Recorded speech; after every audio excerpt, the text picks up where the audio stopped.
Okay, we'll start off with using the Concavex swivel in the hand. Here we're using a 24-inch squeegee and a water-fed scrubber with white scrubby pads on it.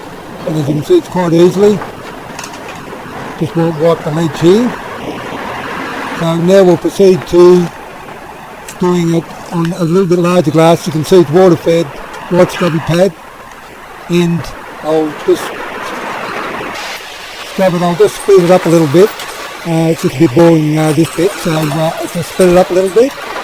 And now I'll show you how we squeegee it with the movement. As you can see, the movement actually moves with your movement. All you are doing is just moving the pole backwards and forwards, and the squeegee itself doing all the work, as you can see.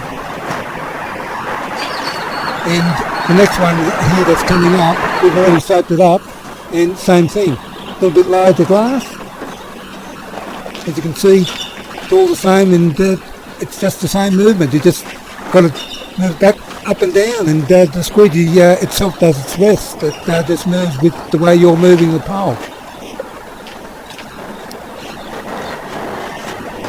As simple as that. No taking it off and on the pole and that. And that's this one. And finally, the last one, same thing. You notice it's all the same movement, and the